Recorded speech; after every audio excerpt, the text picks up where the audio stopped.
Hello and welcome to Business Finishing School. Let your business brain finish what your entrepreneurial heart started. Our catalyzing statement is a successful entrepreneur inside of every business. Enjoy this module. Welcome to this month's module, Capture, Review, Action. And you may be looking at that title and saying, what the heck does that mean? Or something else. Yeah, ready, set, go. You know, I've heard oftentimes as business people, we do what? We fire, ready, aim, instead of ready, aim, fire. Well, it's kind of a play on words, but having been around a lot of businesses over the last 45 years, I've seen, well, I have to qualify that. So I say 45 years, I'm 48, but when my dad started taking me into his businesses, and he told me when I was 5, I remember we would have conversations and he would say, I can't believe a 5-year-old would ask the kind of questions you ask. But thank God I had that experience, because it's helped inform me and help these principles come out based on repetitions and conversations and arguments and debates and contracts and all these types of business repetitions that I've seen from an early age. So I feel blessed that I came out of the right womb and am able to share this stuff with you. So anyway. This, I mean, the image of Rick coming out of wombs is just something I don't think needs, you need to have in your brain right now as we're trying to teach you something. But this is one of those mind-boggling things. What, you coming out of a womb? Okay. And that is, you know, we'll take it in its most basic essence. How many times have you been in any business and it says, please write your comments on this piece of paper? And some businesses have even taken a step further. If you fill out this comment sheet, we'll give you a prize. And do you know that I found in my experiences, I'm sure there's others, that almost never, even when they pay you, almost never does a business do anything with that data. And do you realize that the single most important piece of data that you can possibly have in any business, and if you show me a business that is not true for this, call me up and I'll give you some type of prize. I don't know what it is because I'm thinking out loud. And that is this. The most important single piece of data is a written, anonymous, and it doesn't have to be anonymous, but anonymous is the best, piece of data from a dissatisfied customer. Because they're telling you, here's what your business needs to do, okay, in order to satisfy me. Now, you might be thinking, okay, but what if they don't fit your values? That's still a good piece of data, because now you can start to identify what are the characteristics of the types of employees, of the types of clients or the types of prospects that don't fit. So then you could use the data for that, and you could fire all those people, send them to your competitor, or whatever else you want to do with them. But the point I'm getting at is capturing data, reviewing data, and taking action on that data. Those 3 steps are critically important to every business. Now, the truth, Pat, is very few businesses capture anything, so there's nothing to review and there's nothing to take action on. And the businesses that do capture, they miss the next 2 steps, which are vital. By the way, when you do run into a business that is capturing, reviewing, and taking action, there's so much leverage. That's why we love hearing from you. Now, we don't always take what you tell us and change, because sometimes people will say, well, why don't you do this or why don't you do that? As we said in the strategy module, finishing school is set up in a way that we want people to learn in the most efficient, leveraged way, sitting in front of their computer, downloading their implementation guides, printing it, and doing it. It's not meant for you to be listening in your car, driving down the road. Now, future years of the program, we may have some components that are that way. But while we're talking about acceleration, which is year 2, and the foundational principles, this is our delivery method, okay? Which, by the way, rules out certain people. We're absolutely fine with that. Okay, so capture, review, and action. I have interacted with so many businesses, And sometimes people will pay me a lot of money to come in and analyze their business. And you know where this is headed. Mm-hmm. We'll give them the feedback, and guess what they do with it? Nothing. Zero. Rick is literally, if he has an OCD, this is the OCD that I've noticed most with him. Whenever we're discussing anything, he captures the entire conversation, all the elements of it, is constantly reviewing it, bringing it up, trying to say, did we take action on this? He's got like Excel spreadsheets among spreadsheets where he's just captured everything, categorized in areas, whether it's this rhythmic call, this particular project, this particular business, but he captures everything, pulls it in, and is constantly filtering and building on it. It's literally in his DNA for everything that he does. A friend of mine, just to show you how powerful this is, capturing, reviewing, and taking action. A friend of mine 3 years ago asked me to mentor his son, who was going to SMU University, which is located near my office. And I said, yeah, I'll meet your son. He said, listen, he needs work. He's a freshman, but would you at least meet with him once a quarter? So I said, yeah, I'll meet with him once a quarter. So anyway, we set the appointment. He came to my office. He was wearing jeans and a T-shirt, and he just walks in. And he sits down, and his name is Chase, as I said. I'll never forget this.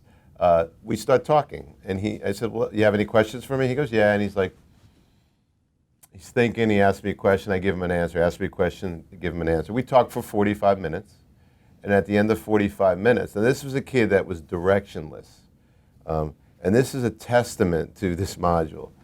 I said, you're the type of guy that thinks you have a good memory? He goes, yeah, I've got a pretty good memory. I said, really? Okay. So we talked for 45 minutes. And you don't have a pen, you don't have a piece of paper. Do me a favor, when you get home, just email me an exact to-do list of every to-do that I gave you. And I said, it's interesting because I always carry with me a pen and a piece of paper, and I noticed that Warren Buffett does that, Richard Branson does that, virtually anybody who's ever been successful in the world that I've met and I look up to, they write down everything. But you clearly don't need to do that. But I said, but we're done with our mentor relationship because you've got it all figured out. So about a week later, his father calls me and he says, oh my God, that 145-minute meeting completely changed my son. And I'm like, how so? He says, I don't know, but I've been talking to him and he's just a different guy. Please give him another chance. So we set up another meeting. The next meeting, he comes with a written list of questions, about 20 of them. He had a complete outline of the last meeting. He was in a brand new suit and a brand new tie. He stood different. He shook my hand different. He had an outline of what he wanted to talk about. Fast forward 3 years. This person, over the intervening 3 years, captured everything we talked about, reviewed everything we talked about, and took action on everything. He got the highest paid job offer of anybody in his graduating class at SMU. He created a program inside of SMU to help other students get jobs. Mind you, this is in a horrible economy. The point was, what I taught Chase was capturing information, reviewing information, and taking action on it. And it could be applied to anything. It could be applied to your marriage. When my wife and I are sitting having dinner on date night and a good idea comes up, like a vacation plan or a way to discipline our kids or a movie to go see, out comes the pen, we write it down, we capture it. Is that obsessive? I think that's just being efficient. We talk about simplicity, probability, and leverage. Wouldn't that increase all of that so you don't have to think about what did we talk about? Another thing, I'm going into the personal side, but my wife and I have meetings, we have business meetings every Monday morning, and we're capturing what we talk about. So I don't have as much in terms of data as Patrick just talked about. What I have is an Excel spreadsheet. You've learned that in a prior module, and it has each person's name on the bottom, and when we have to capture something, it just goes on the tab. So Patrick's tab has over 200 items on it. Some are completed, some are for the future, some are for now, and they're color-coded, so I'm a little obsessive on that maybe. But the point is, people are giving you valuable data. I had a very, very close friend of mine asked me to look at his business. And I went there, we walked around the business. He was asking my advice. It's not like my advice is worth gold. I'm not patting myself on the back, but it was data. He took zero notes. He didn't record anything. And then, of course, 2 years later, the business is bankrupt. And it wasn't because of my conversation with him. I bet you he had countless conversations with countless consultants and countless people. He didn't capture anything. So how the heck are you going to take action? How are you going to review? So it is critically important, we're going to focus on business now, that you look at your employees and you look at your potential employees and you look at your vendors and you look at your clients and you look at your prospective clients as a source of data. And we're going to show you in this module how to mine that data, how to review that data, and how to take action on that data so you can have a business that honors the 3 words that we always talk about. Just as an example, actually happened this morning. It was kind of funny. We were at breakfast before we were starting the recording this morning, and it was Rick, I, and Jimmy, who's behind the camera right now. And Rick's got this pet peeve. Waiter comes over, arms behind their back like this. We're giving an order. He's nodding his head, and then, but as we're talking, saying, hey, can we substitute this for this? Jimmy asked for Canadian bacon, so when when he repeats his order with bacon, and Rick's like, no, Canadian bacon, etc. I asked for water on the table, etc. So bread that never came. Yeah, so he goes away, and there's Rick.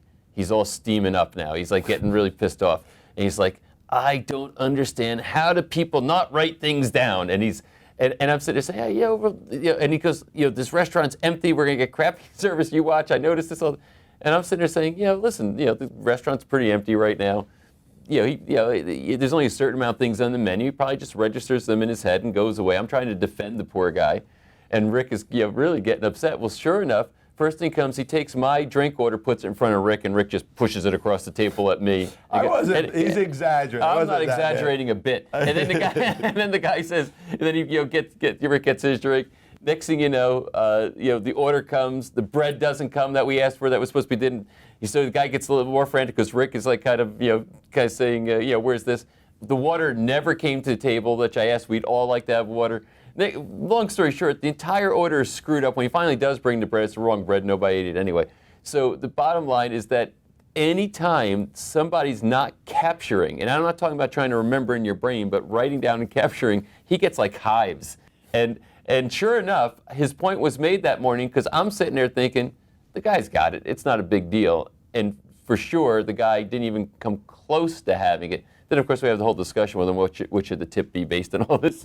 We won't bore you with that particular conversation. I actually travel with a digital recorder. And now, of course, with smartphones, something Rick would know nothing about, even though now with his circa 1991 phone or whatever the hell that thing is, he's got to take the battery out, put it back in, cutting off conversations. I think we might actually drag him across the edge and get him a smartphone. But on my smartphone, I've got a notes area. I've got a memo recorder now, so I got the digital recorder. So even if I'm not in a position to write, or I don't happen to have a pen or whatever, I can still capture a memo in 2 seconds. And whenever you do, you can go back, revisit, take action on it. It's just something that makes your life work better, and it frees up disk space in your brain. If you're having a bunch of things that you got to try to remember, you're taking up your hard drive.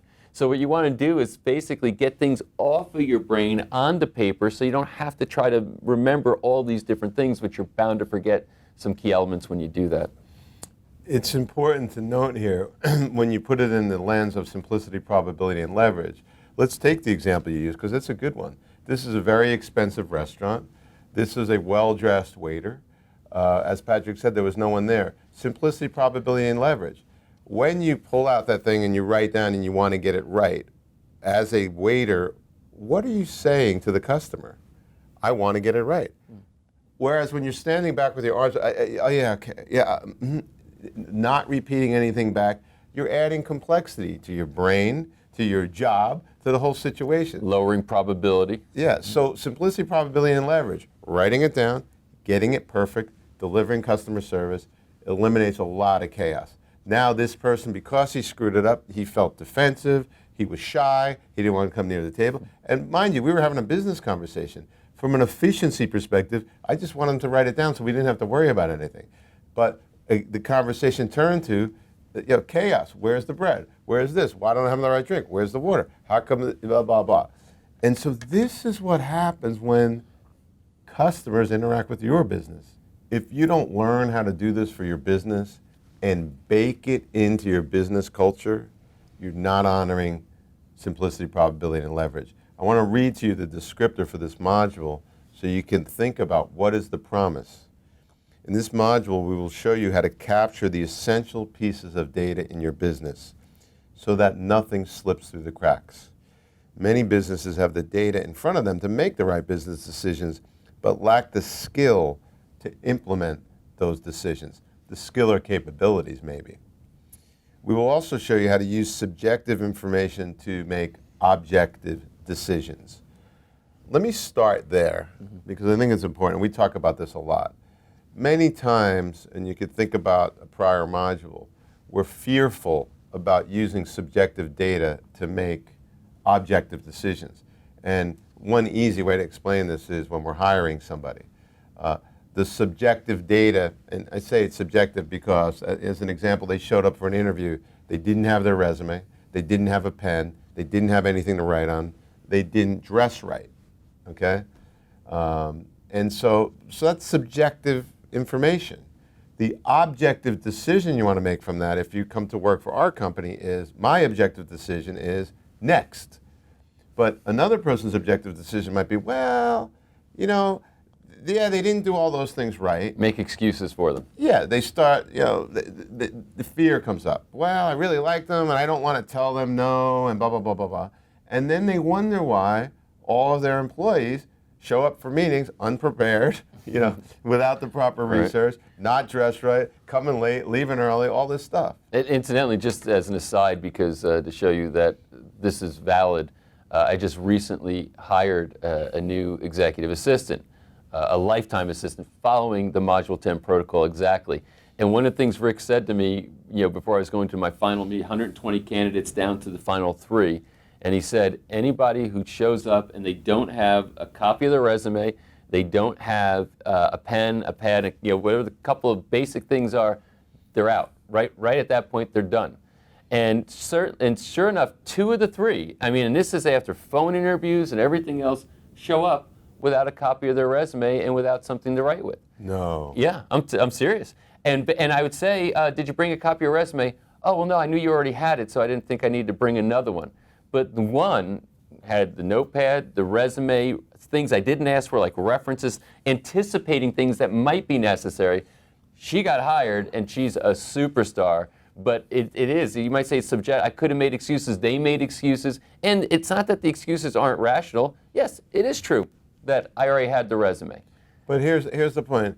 100% of interview books say, bring your resume to an interview, because you never know who else may show up at the interview, who may not have it. So if 100% of books say to bring your resume, that tells you that those 2 people clearly didn't even do a speck of research on how to be a good interviewer.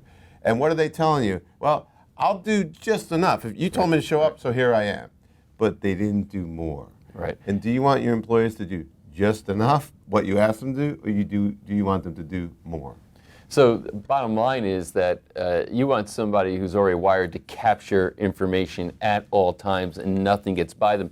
And quite frankly, my experience with my new assistant, which I'm blown away by, is exactly that. She captures everything whenever we're conversing. It's all, and she captures and spreads. She follows the protocol, basically, that we're teaching here. And the efficiency and the level of detail we get to in execution goes up so many fold because we're following the process that this particular module is teaching. So, and this is a very mechanized thing here. This isn't imaginative. This isn't like an abstract concept. This is basically something that becomes a habit. It's a part of your character as an individual and the character trait of your business. But by exploiting this trait, by becoming this trait, it's something that has a monumental impact. It will separate you from the rest of the pack. So follow this. Just again, on my receiving side of this from Rick, when I know that I'm on the phone with him, and I have a similar, I keep track, I have the ongoing conversations, I take notes, bullets, minutes, et cetera, action items that come down.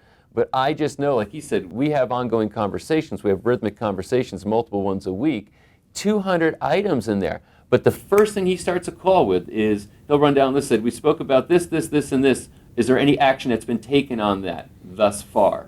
And so there's never any little thing that escapes. And either he's going to get the thing crossed off or checked off, but one way or the other, he captures everything, and it doesn't leave the conversation on an ongoing basis until it's handled one way or the other. Another place this raises its ugly head is people say, well, I'm not going to forget that. And that's so arrogant. And I've seen that so many times with employees and colleagues and whatnot. I'm not going to forget that.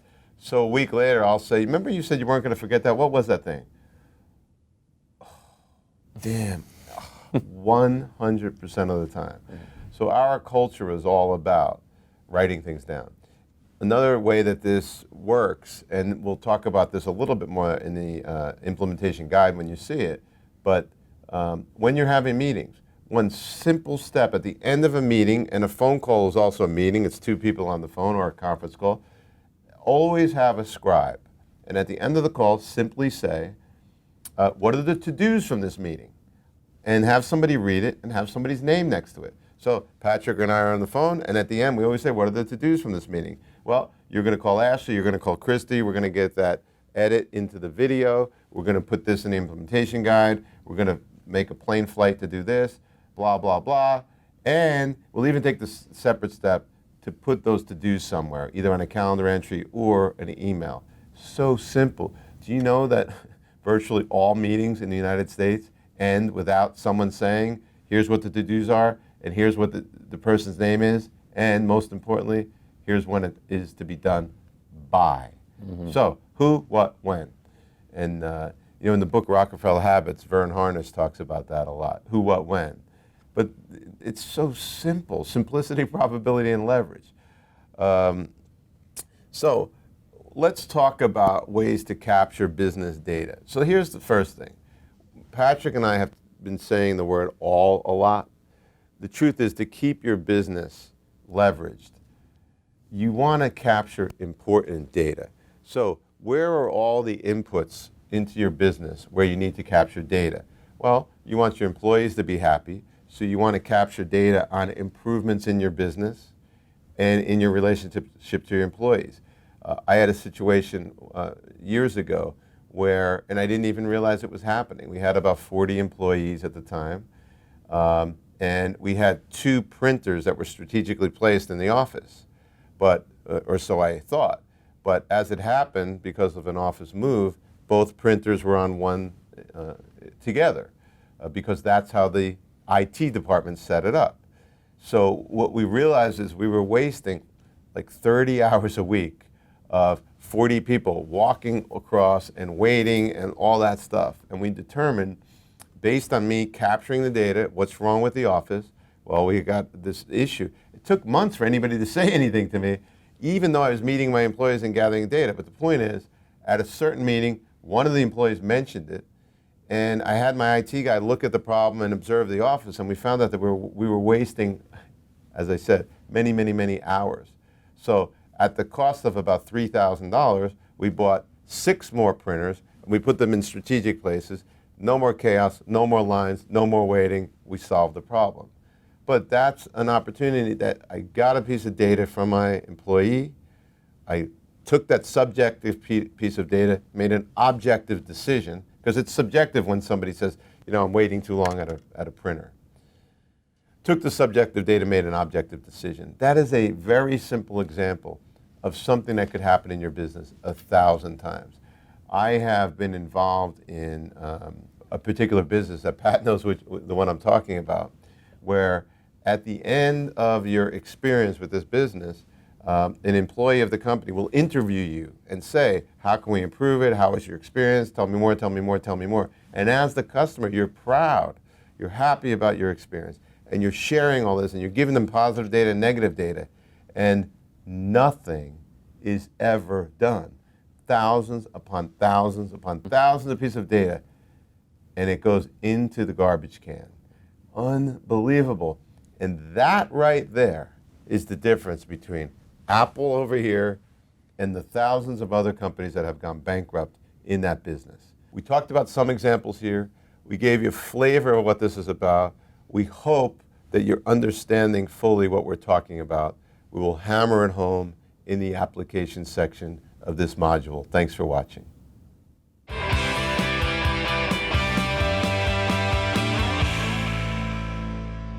Welcome to Capture, Review and Action Applications. So we actually took a long break between filming the principal side of it and the application side. So Patrick and I have bounced a lot of applications back and forth. Wow, Rick with the behind-the-scenes knowledge now here, right? Now, long break, he doesn't mean like days. We're talking about like maybe 20, 25 minutes. That's normally his bathroom break anyway, so we're good. Longer than 25 minutes, but typically we go right into applications because when we're preparing, we'll do both at the same time. But someone asked me, how long does it take to film a module? And because people have said, that looks like, it's professionally filmed, it looks pretty easy though, but there's a ton of preparation. There's stuff all around the set. There's makeup, there's notes, there's research, there's computers. The live filming is the shortest part. The prep before the module, the editing after the module, the implementation guide, putting together, that's the real time-consuming part. The actual getting in front of the camera and speaking is the shortest part of it. And also, an interesting thing is sometimes we've filmed and we had to throw it all away. One time I had a tick in my throat, one time I was sick, one time we just canned the whole day. So on average, I would say it's about a day. We're getting more efficient, but about a day per module of filming. But then it's like Patrick said, the pre and post. Yeah. I'm only talking about that because many of you have asked me about it. So that's your answer. You're so well informed now.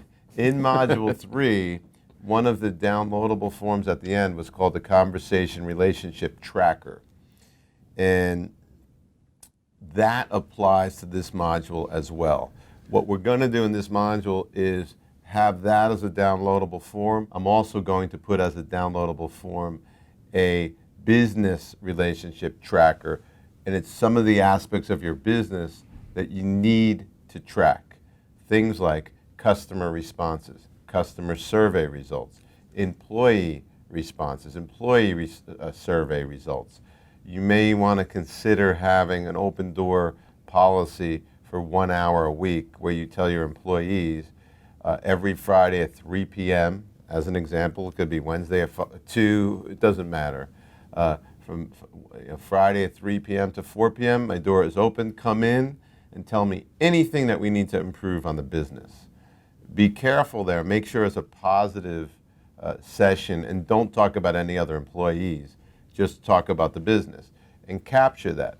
Another thing that we've done as an application is we used to have Friday afternoon innovation sessions. We did it for about 10 years. And we would get together every Friday at 4. We'd have a dessert. Sometimes we'd even have beer. And we would continue to add to the same list of ideas. And we would talk about them. So we'd come up with 10 or 20 new ones. We'd look at the old ones, we'd rank them, and 2 businesses that we own many years later came out of those Friday afternoon sessions. So that's about a group of people getting together, your key employees, whomever, could be prospective customers. And you're asking the questions like, how can we make our business better? What other businesses should we be in? You could do it as a product marketing thing. What do they call those? Market research groups and things like that? Focus group. Yeah, focus groups. Here's the point. So many companies do this and they do nothing with the data. What we would do is meet every week and keep the data up there, add new data, and keep evaluating. And as I said, 2 businesses came out of that that are extremely valuable to our holding company. So those are 2 examples. On the personal side, I would start keeping in that relationship tracker document, just keep things you want to talk about. I have on my list with my relationship tracker with my wife. Things on there like the summer camp that we want to send our kids to in 7 years, an idea for what we want to do with our children in 10 years, where we want to live, vacation plans, things that we've talked about. That's all captured. Now you're probably thinking, is that obsessive? No. If it comes up, write it down. Why have to rethink some good ideas? If you're on a date with your wife or your husband and what happens on the conversation is, wouldn't it be great if we can rent a house on the Amalfi Coast in Italy for 2 weeks? And someone at the next table says, you know, I just went to the Amalfi Coast and I stayed at the most fabulous hotel, and here's the name of it. Are you going to remember that 4 years later when you're planning your trip to Italy? No. Write it down. Put it on the list. Keep it there. Incidentally, that just came up for me. I use Microsoft Outlook, and they have a notes section in Outlook, and I have one of the notes, it's called travel. And when I stay, for example, when I went to Milano last time I went, loved the hotel. And I think I'm going to be back there in about a year and a half. I would totally have forgotten the name of the hotel. So what I do is when I find something when I'm traveling that I like, name of the hotel goes in, and even the room number I was in, because that was the style of the room that I liked. And now when I go back, I just pull that up, and there it was, and I can rebook at that hotel, get a similar room style, restaurants, wines. I track all that kind of stuff. So you can keep notes. So if you say, okay, well, I got pieces of paper everywhere, well, this now can go into, there's varying methods. I use Outlook because it really takes my whole world and puts it together. But on varying things for the business, I have one of my ongoing notes tabs is for what I call biz ideas. How many times you have a creative idea, you want to capture it, and I'm like that kind of I don't want to say scattered brain, but things will fly in and out of my head where I'll capture it real quick, and then I'll want to assemble it somewhere, and then categorize the varying forms of assembly. So by doing so, you're not wasting time and energy trying to recap, remember. And for example, book ideas. I've got about probably over a dozen book ideas. So when I want to get ready to start writing again, I'm going to go through the list and say, okay, what was the idea that I had that I like best I want to work on right now? Any number of those types of things. So you want to systematize that, and I think Outlook is a really great place to do that if you're on a PC. It's interesting, if you're this far into the program, this probably doesn't fit you, but many people I encounter have a massive aversion to this. And I'm like, that's great, you can have an aversion to this. However, if you want simplicity, probability, and leverage, do this. If, however, you want to be forgetful, not sure what your customers want, not clear what your employees want, and have the opposite of simplicity and probability and leverage, then continue to have an aversion to this. I have certain key employees that have been with me a long time, and one of the things that they appreciate is when they give me an idea, I consider it. I don't always take action on it. Sometimes during the review part, we decide not to take action. So here's the thing. As it relates to this implementation guide, what I'd like you to do is decide very clearly what parts of your life and what parts of your business do you want to capture data on. When you capture that data, make sure you review it and then take action on it. And taking action on things could be deleting them, could be putting them in a parking lot, could be doing them tomorrow, could be doing them right now. One of the things that my wife and I, it's taken years in our relationship, but oftentimes we'll be somewhere and I'll think of a business idea. And she'll say, well, won't you remember it? And I'll say, no. Sometimes I'll either write it down, and if it's too good, I'll leave a message for Patrick so that he could put it on his list. Or I'll call my office and leave myself a voicemail. As you've heard before, there are times when I come back from a vacation and my voicemail will have 45 messages on it, most of them from me to myself. He's not exaggerating either. He's constantly leaving himself messages. It's kind of like a little bit of a psychologist's dream. So I do not want you to be obsessive like I am about that. What I do want you to do is be clear on the buckets that you want to capture data into. My spouse, my customers, my employees. It could be those three, and that's it. But definitely review them. definitely take action on them. Do the implementation guide. Have fun with this one. This will definitely add simplicity and probability and leverage to your life. I'm done with my portion. Do you want to add anything, Patrick? I think that's it. It's two sides of this thing. One is just the concept, and then the second is the mechanisms. And there are multiple mechanisms, as Rick is saying, as a part of your materials here. And like I said, we probably do it a little bit differently. Rick likes to really work in Excel. I work a little bit more in Outlook. They both achieve the same result. It's just a matter of how you want to organize it. But the one thing I can tell you is that once you do organize it, you'll start to utilize it. It really becomes pretty easy. Once the structure's there, adding to the data into the structure becomes a pretty efficient and simple task. And then it's just discipline to make sure you have rhythms to review the structures when you're supposed to. Like I said, if I'm on a rhythmic call with Rick, then my ongoing notes from my rhythmic calls with action items and what we talked about previously is coming out, and so is his. And we're going through the calls and adding to that and taking things off that we're taking action upon. So it's just a matter of what are your disciplines. And some things are long-term, some things are short-term that you might want to visit. It just depends on what those things are.